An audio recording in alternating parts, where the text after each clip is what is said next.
एक रात काव्या को नींद नहीं आ रही थी। उसने पिताजी के कमरे में झांक कर देखा। वो सो रहे थे।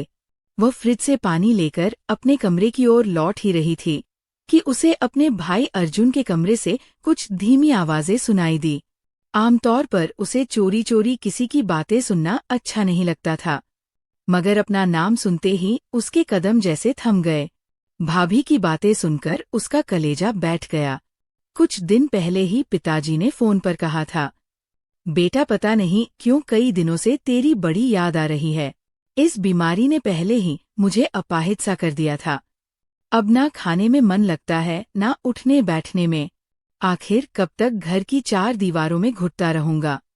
तेरी माँ के जाने के बाद वैसे ही अकेला पड़ गया था, पर अर्जुन से तो ऐसी उम्मीद ना थी।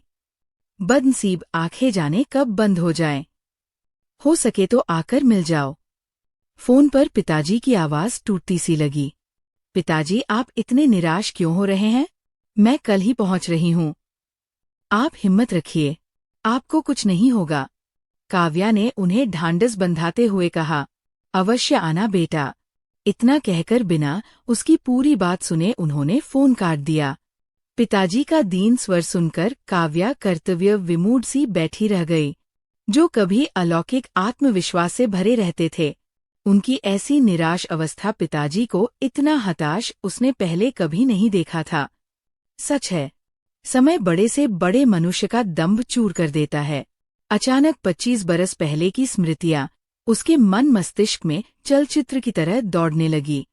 उसे वह दिन याद आया जब नेहा, उसकी सबसे छोटी बहन, पैदा हुई थी।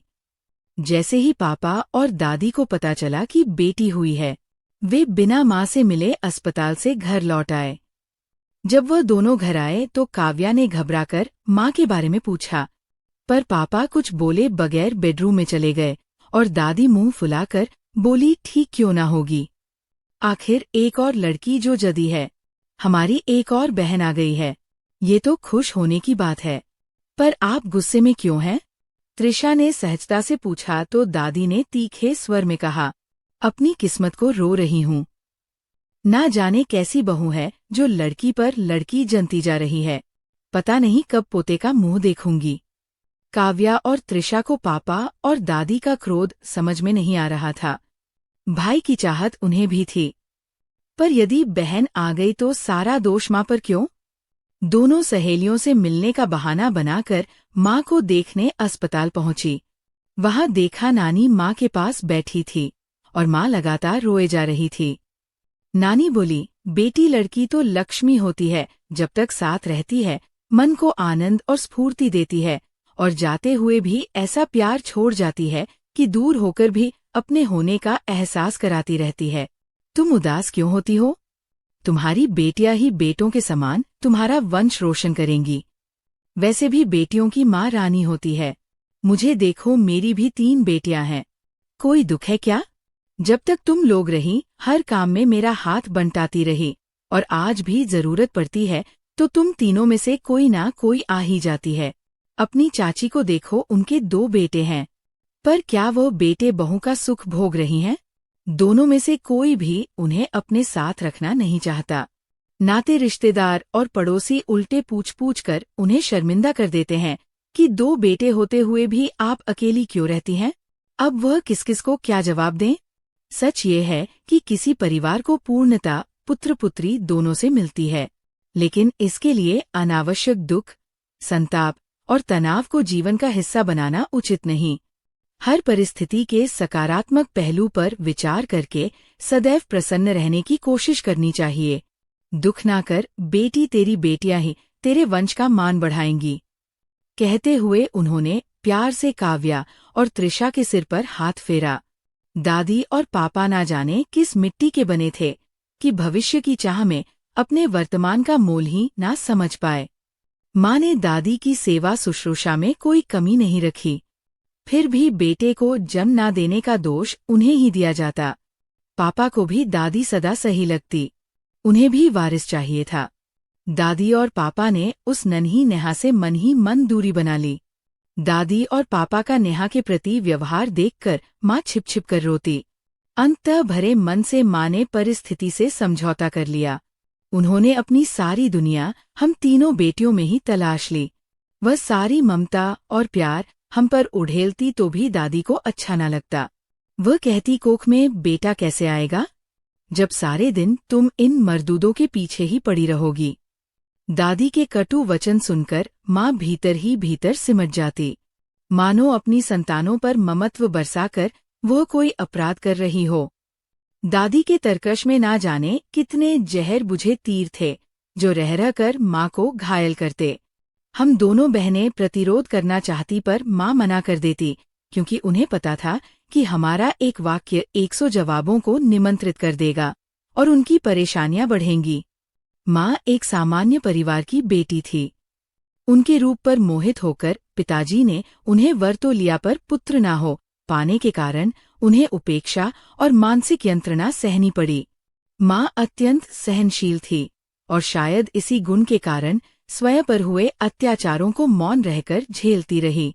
ऐसा नहीं कि उन्हें बुरा नहीं लगता था या वे विरोध करना नहीं चाहती थी, पर मन में बैठी हीन ग्रंथि उन्हें विषम परिस्थितियों में भी आवाज उठाने से रोक देती। और फिर अपनी 3 नाबालिग बेटियों को लेकर जाए भी तो कहाँ दादी और पापा के व्यंग्य बाणों से आहत माँ को अकेले बैठकर रोते। हमने अनेक बार देखा। एक बार माँ को ऐसी अवस्था में देखकर जब काव्या ने पूछा, माँ आप रो क्यों रही हैं, तो उन्होंने उसे सीने से लगाकर व्यथित स्वर में कहा, बेटा खूब पढ़ो, आत्मनिर्भर बनो ताकि किसी के आगे झुकना ना पड़े, अपने फैसले तुम स्वयं ले सको। दादी के 2 और पुत्र थे। वो अधिकतर हमारे पास ही रहती थी क्योंकि उनकी बहुओं से उनकी बनती नहीं थी। आखिर सब माँ की तरह सहनशील कहाँ होते हैं। वे बेटे उनसे मिलने आते पर अपने साथ रखने की बात कभी नहीं करते। दादी भी कभी उनके पास जानी नहीं चाहती, गई भी तो 1.5-2 महीनों से ज्यादा टिक ना पाती। फिर भी माँ की सेवा का मूल्य उन्होंने कभी ना समझा। त्रुटि न होने पर भी वह त्रुटि निकालती और माँ को अपने क्रोध का शिकार बनाती। शायद मानव की यही प्रकृति है, जो जितना झुकता है उसे उतना ही अधिक दबाया जाता है। पिताजी को तो पुत्र ही चाहिए था, इसलिए अगले वर्ष माँ फिर गर्भवती हो गई। पिताजी की पुत्र लालसा और पुत्रियों से विरक्ति ने मेरे छोटे से मन में घमासान मचा दिया। मैंने मन ही मन ठान लिया कि खूब पढ़ूंगी। माँ मानो सिर्फ बच्चे जनने की मशीन बनकर रह गई थी। गिरती सेहत के कारण वह चाहकर भी दादी पापा के लिए अधिक कुछ ना कर पाती। यद्यपि भ्रूण लिंग परीक्षण कराना अपराध है, पर पैसे से कई दरवाजे खुल जाते हैं। इसी हथियार का सहारा लेकर इस बार अनहोनी से बचने के लिए अल्ट्रासाउंड कराया गया। रिपोर्ट में लिखा आया पुत्री। दादी ने गर्भपात का फरमान सुना दिया। माँ आंखों में आंसू लिए बेबस बकरी सी जिभा होने को तैयार हो चली। अस्पताल से लौटी तो दादी पैर पटकते हुए पूजा घर में जाकर बैठ गई। पिताजी पहले ही कहीं निकल गए थे। माँ अपने कमरे में जाकर फूट फूट कर रो पड़ी और उन्हें रोता देख त्रिशा और नेहा भी रोने लगी। बाद में पता चला गर्भ में पुत्र था। अल्ट्रासाउंड की रिपोर्ट अस्पताल के स्टाफ की लापरवाही से बदल गई थी। प्रकृति ने उस निरपराध जीव की हत्या चाहने वालों को तुरंत दंड दिखा दिया। इस बार पिताजी भी टूटे से लगे। जिस मेडिकल साइंस पर उन्हें इतना भरोसा था, जिसने उनके भाग्य का रुख बदलने की उम्मीद जगाई थी, वही धोखा दे गया। अब वे किसकी शरण लें? हम तीनों पापा के स्नेह की आस में उनके चारों ओर मंडराती। उनके एक एक काम को अपने नन्हे हाथों से करके उनका मन जीतना चाहती, पर असर कुछ नहीं पड़ता। वह या तो सच में अपने कारोबार में डूबे रहते या व्यस्त रहने का दिखावा करते लगता, जैसे उनके पास हमारे लिए वक्त ही नहीं। घर में होते तो या तो फोन पर लगे रहते या मोटी फाइलों में सिर गाड़े रहते। माँ से भी उनकी बहुत कम बात होती। घर खर्च के पैसे थमा देना ही उन्हें अपना कर्तव्य लगता। माँ ने परिस्थिति से समझौता कर लिया था, पर पिता के प्यार से वंचित हम तीनों उनके बर्ताव और बेरुखी को सह नहीं पाती थी। हम अपनी सहेलियों को उनके पिता के साथ हंसते खेलते देखते तो मन मसोस कर रह जाती। मेरे जन्मदिन पर पापा ने कोई उपहार दिया हो या कहीं घूमने ले गए हो, ऐसी कोई याद मेरे पास नहीं थी। हम सोचती आखिर हम बहनों ने ऐसा कौन सा अपराध किया है। हम तो खुद नहीं आई, हमें लाने वाले हमारे माता पिता ही थे, फिर हमारे साथ ऐसा भेदभाव क्यों। उस समय मैं यही सोचकर मन को तसल्ली देती कि शायद पापा को सचमुच फुर्सत नहीं मिलती होगी, या शायद लंबे चौड़े कारोबार के लिए उत्तराधिकारी न मिलने के कारण उनका बर्ताव अनजाने में कठोर हो गया हो। यद्यपि रुपयों पैसों की कमी उन्होंने कभी नहीं होने दी, जो मांगा मिला, अच्छी शिक्षा दिलवाई, फिर भी मन में बैठी ग्रंथि मुझे सहज नहीं होने देती थी। अभी उस घटना को 1 साल भी नहीं गुजरा था कि पता चला माँ फिर गर्भवती है। इस बार माँ विशेष प्रसन्न नहीं दिखी, मानो पत्नी धर्म निभाते निभाते वो मशीन बन गई हो। 2 बार अलग अलग डॉक्टरों से अल्ट्रासाउंड कराया गया, दोनों रिपोर्टों में पुत्र होने का संकेत था। इतना भर सुनकर पापा का चेहरा खिल उठा। दादी भी अचानक बदल गई। जिस बहू में उन्हें सदा दोष ही दोष दिखता था, वही अब उनकी आंखों का तारा हो गई। हम भी सोचने लगी यदि इस बार भाई आ जाए तो माँ की सारी परेशानियां कम हो जाएं और शायद पापा दादी का प्यार भी हमें मिल जाए। माँ भी पुत्र के स्वागत की तैयारियां करने लगी। उनका यौवन पापा की इच्छाओं की भेंट चढ़ चुका था। मानसिक अस्वस्थता के कारण वो धीरे धीरे जीवन से उचटती जा रही थी, पर अब अचानक लगा जैसे जीवन प्रति उनका अनुराग लौट आया हो। दादी की बढ़ी हुई देखभाल ने उनका खोया आत्मविश्वास भी लौटाना शुरू कर दिया। अच्छा समय बीतते देर नहीं लगती। आखिर वह दिन आ गया जब एक नन्ही सी जान ने दुनिया में कदम रखा। उसके आते ही मानो घर से कोई बुरा साया भाग गया।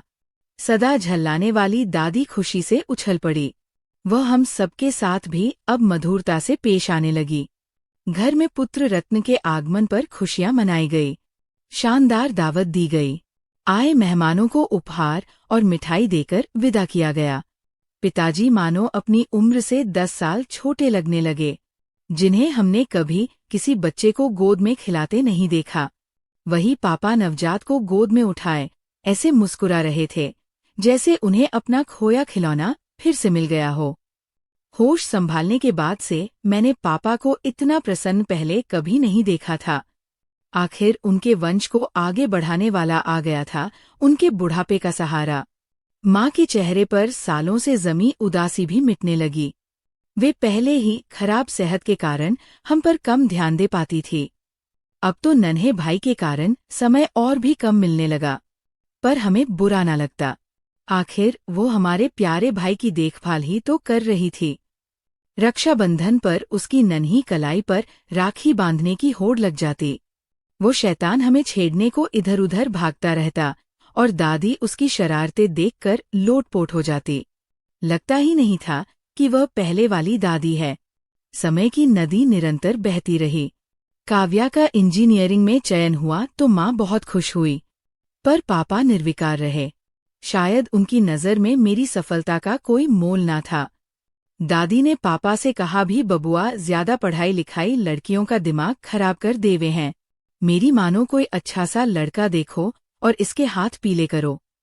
मेरी इच्छा देखकर पापा ने अन्य ढंग से पढ़ाई जारी रखने की अनुमति दे दी। मेरी देखादे देखी त्रिशा और नेहा ने भी बहुत मेहनत की। वक्त के साथ त्रिशा का चयन मेडिकल में और नेहा का बैंकिंग सेवा में हो गया। धीरे धीरे हम तीनों अपनी अपनी मंजिल की ओर बढ़ चली।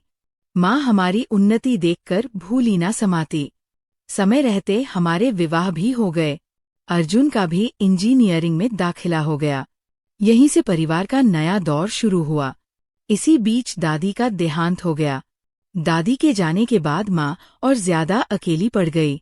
अर्जुन हॉस्टल में था और पापा कामकाज के सिलसिले में अधिकतर बाहर रहते। धीरे धीरे माँ अनेक रोगों से घिरती चली गई। त्रिशा और उसके पति आदित्य ने उसी शहर में एक छोटा सा नर्सिंग होम शुरू कर लिया था। आदित्य त्रिशा का सहपाठी रहा था। उसके माता पिता बचपन में ही गुजर गए थे और उसे उसकी बुआ ने पाला था। वो पहले दीपक हमारे करीबी पड़ोसी का मित्र था। इस नाते वो अक्सर हमारे घर आया जाया करता। माँ पापा को वह अपने माता पिता की तरह मान देता रहा। यही कारण था कि जब वह अपनी बुआ के साथ रिशा का हाथ मांगने आया तो पापा माँ ने देर न लगाई और तुरंत शहनाई बजा दी। वैसे भी इतना जाना पहचाना होनहार लड़का उन्हें चिराग लेकर ढूंढने से भी नहीं मिलता। त्रिशा और आदित्य नर्सिंग होम से छुट्टी पाकर समय समय पर माँ के पास आकर उनका अकेलापन दूर करने की कोशिश करते। मैं और नेहा दूर होने के कारण कम आ पाते, पर फोन से कुशलक्षेम लेते रहे। ग्रेजुएशन के बाद अर्जुन पापा के साथ ही फैक्ट्री में लग गया। उसके आने से पापा ने यूनिट का विस्तार करने की योजना बनाई और ज्यादा व्यस्त हो गए। वक्त आने पर पापा माँ ने अर्जुन का विवाह कर अपने सारे अरमान पूरे करने की कोशिश की। अदिति सचमुच बहुत सुंदर और सुघ लड़की थी। हम तीनों बहनें निश्चिंत हो गई कि अब माँ की देखभाल अच्छी तरह हो जाएगी और पापा के सपने भी सच हो रहे हैं। पर 1 साल भी नहीं बीता था कि खबर मिली अर्जुन ने उसी शहर में अलग घर ले लिया है। शायद अदिति को स्वतंत्रता चाहिए थी। वह सीधी साधी बीमार माँ के साथ तालमेल नहीं बिठा पाई। माँ पापा ने दिल पर पत्थर रखकर उनके नए घर की सजावट में हाथ बटाया, पर टूटे दिलों की दरारें आसानी से कहाँ भरती हैं। अभी हम इस सदमे से उभरे भी ना थे कि त्रिशा का फोन आया। माँ अचानक हमें छोड़कर चली गई। हम सब फिर एकत्र हुए। पापा का पुरुषोचित अहंकार भी मानो टूटकर बिखर गया। मगर तकदीर के लिखे को कौन बदल सकता है। पापा ने खुद को काम में और ज्यादा डुबो दिया। घर का पुराना नौकर मोहन था ही, खाने पीने की दिक्कत नहीं आती। माँ के रहते भी वही घर का अधिकांश काम संभालता था। माँ के जाने के बाद हमारा मायके से नाता ढीला पड़ता गया। पापा से हमारा तादात्म्य कभी बना ही नहीं था। माँ ही हम सबको एक सूत्र में बांधने वाली कड़ी थी और अब वो कड़ी टूट चुकी थी। तन मन में अजीब सा सूनापन छा गया। काव्या जितना सोचती उतना ही भूत भविष्य के भंवर में उलझती। आज उसकी एक बेटी और एक बेटा है। नानी के शब्द कानों में गूंजते रहते। उनकी सच्चाई बार बार स्पष्ट होती। बेटी अन्या सदा उसके इर्द गिर्द मंडराती रहती। किसी दिन काम वाली ना आए तो कहती, मम्मा इतना सारा काम आप अकेले कैसे करेंगी। कॉलेज जाने से पहले नाश्ता बनाने में मदद कर देती। घर को व्यवस्थित रखने की जिम्मेदारी उसने अपने नाजुक कंधों पर जैसे खुद उठा रखी थी। जबकि उसे 3 साल बड़ा बेटा विहान पानी का गिलास भी मांगकर पीता और वह गिलास वही पड़ा रह जाता जहां उसने पानी पिया था। सिर में जरा सा दर्द हो तो अन्या आकर कहती, मम्मा लाओ मैं बाम लगा दूं। आप इतना काम क्यों करती हैं? थक जाती होंगी, जॉब छोड़ दीजिए। अपने कॉलेज की एक एक बात आकर मुझे बताती। कभी कभी लगता वह मेरी बेटी नहीं सखी है। एक दिन विहान का कमरा साफ करते हुए मैंने राखदान में सिगरेट का आधा जला टुकड़ा देखा। मन को गहरी चोट लगी। ये मेरा बेटा, मेरे शरीर का अंश सिगरेट पीने लगा और मुझे पता भी ना चला। समझ नहीं आ रहा था क्या उचित है, क्या अनुचित। संतान अपनी है अच्छी हो या बुरी, भोगना तो हमें ही है। मैंने विहान से पूछा तो वह बोला, सॉरी मम्मा। मैंने शांत स्वर में कहा, बेटा पकड़े जाने पर सॉरी कह देने से गलती मिट नहीं जाती। क्या तुम्हें पता नहीं कि सिगरेट शरीर के लिए कितनी हानिकारक है। पर मेरे कहने से फर्क तभी पड़ेगा जब तुम खुद उसकी अच्छाई बुराई समझो। मैं हमेशा तुम्हारी निगरानी में नहीं रह सकती। शायद तुम्हें अच्छा भी ना लगे। तुम बड़े हो रहे हो, अपना भला बुरा खुद समझ सकते हो, लेकिन यही उम्र होती है जीवन संवारने की। अब चाहे इसे संभालो या बिगाड़ो, सब तुम्हारे हाथ में है। मैंने बेटे को प्यार से समझाया। उसने झुकी आंखों से कहा, सॉरी मम्मा, अब आपको शिकायत का मौका नहीं दूंगा। उसके चेहरे पर झलकती शर्मिंदगी और क्षमा याचना पूर्ण भाव देखकर मुझे सुकून मिला। जब बच्चे बड़े होने लगते हैं तो हर माँ बाप को उनकी चिंता घेर लेती है। यदि बच्चे अच्छे निकल गए तो लगता है जीवन संवर गया, पर यह भी आंशिक भ्रम ही है। माता पिता चाहे अपने कर्तव्य कितनी ही निष्ठा से निभा लें, पर अपनी ऊंची उड़ान और जवानी के जोश में आज के बच्चे बूढ़े और लाचार माता पिता के प्रति अपने दायित्वों का निर्वाह पूरी तरह कहाँ कर पाते हैं। कुछ ही समय पहले पिताजी को पैरालिसिस का अटैक आया था। शरीर का आधा हिस्सा निष्क्रिय हो गया। हम तीनों बहनें बारी बारी से उनकी सेवा में लगी। अर्जुन और अदिति भी आ जाते थे, पर उनके हाव भाव देखकर लगता था कि पापा के पास हमारा आना रुकना उन्हें नागवार गुजरता है। उन्होंने ये तक कभी नहीं कहा कि आप लोग क्यों परेशान होती है, हम है ना। पापा को अपने घर ले जाकर सेवा करने की उनकी ना तो इच्छा दिखी ना ही वे चाहते थे कि हम यहाँ ठहरे। पर भला ऐसा कैसे हो सकता था। हमें वहाँ टिके देख अर्जुन अदिति भी वही आकर रहने लगे। ये देखकर मुझे अच्छा लगा, चलो किसी भी तरह उन्हें अपने कर्तव्य का एहसास तो हो रहा है। अदिति भी पिताजी के साथ ठीक तरह से पेश आ रही थी और अर्जुन ऑफिस से लौटते समय उनके लिए फल फूल ले आता था। एक दिन मैंने अर्जुन से कहा, अब जब तुम दोनों आ गए हो मैं चलती हूँ। अर्जुन ने संक्षिप्त सा उत्तर दिया, ठीक है दीदी। उस रात मुझे नींद नहीं आ रही थी। पिताजी के कमरे में जाकर देखा वह सो रहे थे। फ्रिज से पानी लेकर अपने कमरे लौटने लगी ही थी कि अर्जुन के कमरे से आवाजें आई। मुझे किसी की बातें चुपके से सुनना बिल्कुल पसंद नहीं, पर अपना नाम सुनते ही कदम ठिठक गए। अदिति की आवाज थी। अच्छा हुआ जो हम समय पर आ गए, वरना दीदी पिताजी को बरगलाकर सब कुछ अपने नाम करवा लेती। अर्जुन बोला, शायद तुम ठीक कह रही हो। तुम पिताजी का जरा ठीक से ख्याल रखना, यही समय है जब हम उन्हें अपनी तरफ कर सकते हैं। डॉक्टर कह रहा था कि कोई खास सुधार नहीं है, हार्ट पर भी असर आ गया है। ऐसे लोग कुछ ही दिनों के मेहमान होते हैं। अदिति बोली, मैं सब समझ रही हूँ, पर दीदी को जल्दी विदा कर दो, वरना हमारी मेहनत कहीं निष्फल ना हो जाए। उनका वार्तालाप सुनते ही काव्या सन्न रह गई। कितने निकृष्ट विचार। ये लोग सेवा करने आए हैं या पापा की मृत्यु की प्रतीक्षा कर रहे हैं। अदिति तो पराए घर की बेटी है, पर अर्जुन क्या इसी दिन के लिए पापा ने पुत्र की चाह की थी। काव्या की आंखें भर आई। पापा ने भले उनका उपेक्षा की हो, पर वे जन्मदाता तो है। भाई जिसके साथ इतने रत हुए गुजारी, वह आज इतना पराया। हमारी सेवा और स्नेह का ये अर्थ हमें क्या कमी है जो हम लालच करेंगी। भारी कदमों से काव्या लौट आई और अगले ही दिन जाने का मन बना लिया, वरना एक दिन और रुकने का विचार था। अपने कभी कभी कितने बेगाने हो जाते हैं। दिल छलनी हो गया। पिताजी को जो अब रुपए से ज्यादा प्रेम और अपनत्व की जरूरत थी, उन्हें ऐसे लोगों के बीच छोड़ना उसके लिए असह्य था।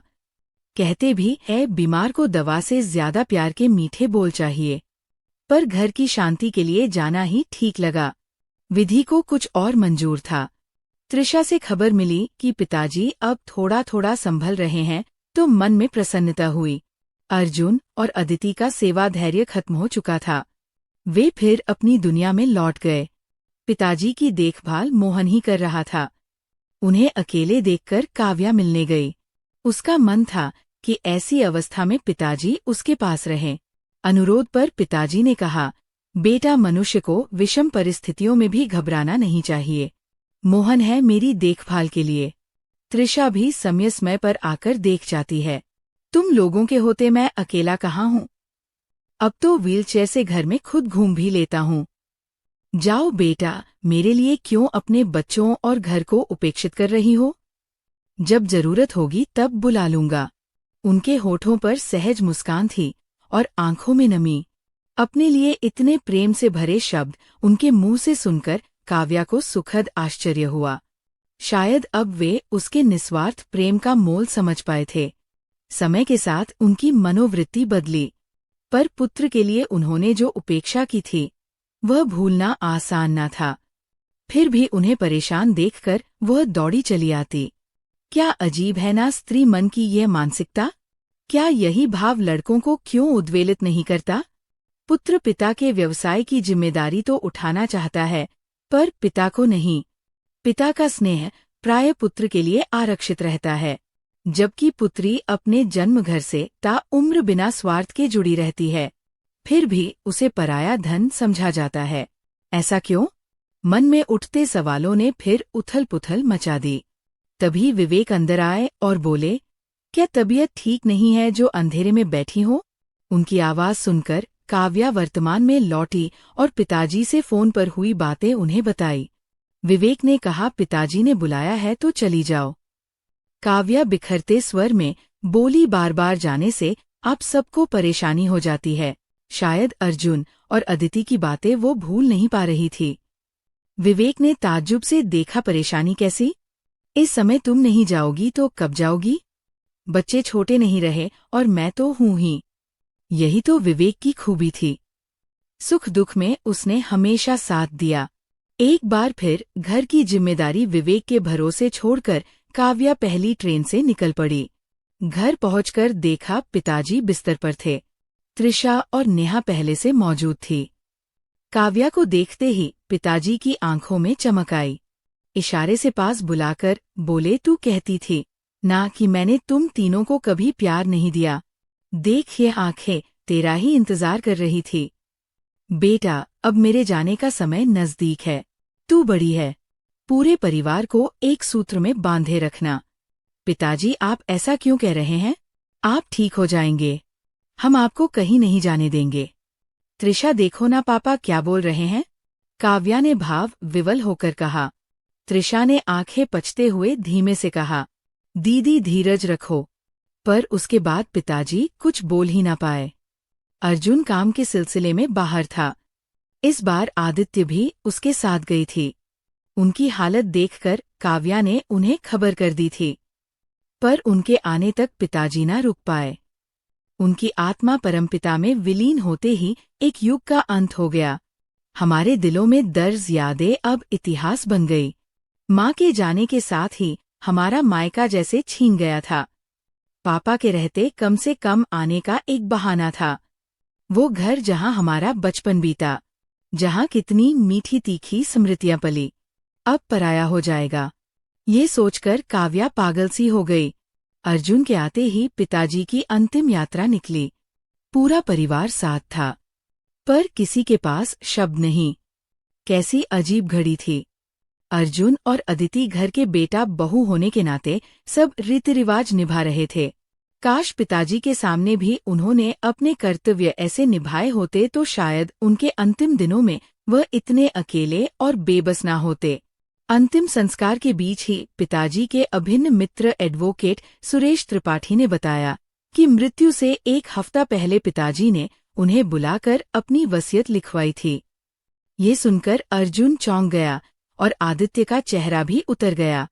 काव्या ने स्थिति संभालते हुए कहा, चाचा जी, वसीयत चाहे जो हो, हम इतना जानते हैं कि जो कुछ पिताजी का है वह अर्जुन का ही है। हम तीनों को उसमें से कुछ नहीं चाहिए। काव्या की बात सुनकर जहां त्रिशा और नेहा ने मौन सहमति दे दी, वहीं अर्जुन और अदिति ने राहत की सांस ली। 13वीं के बाद वसीयत खोली गई। उसमें फैक्ट्री और मकान अर्जुन के नाम थे।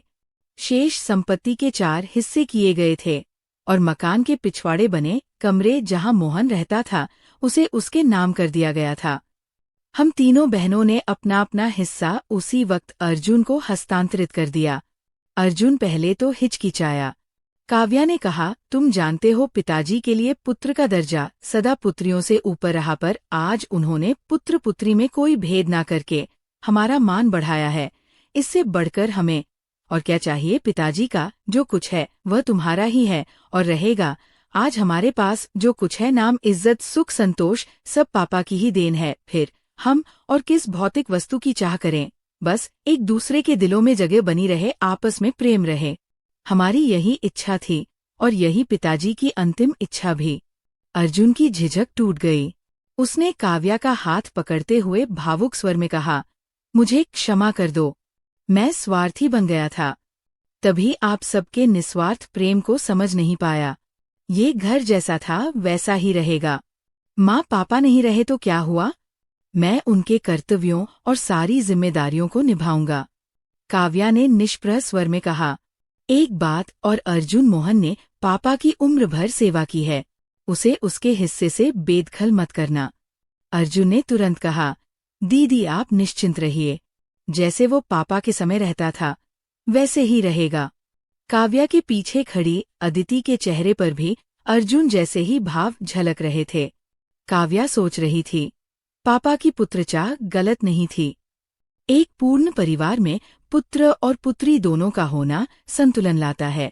बहन भाई को माँ सा वात्सल्य देती है और भाई बहन को पिता सा स्नेह और सुरक्षा।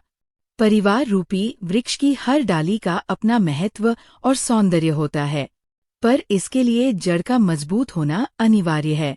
ऐसा ना हो कि एक डाली की रक्षा में दूसरी डाली को काट दिया जाए या मुरझाने दिया जाए। भेदभाव से डालियां तो सूखेंगी ही, पेड़ भी नहीं पनपेगा।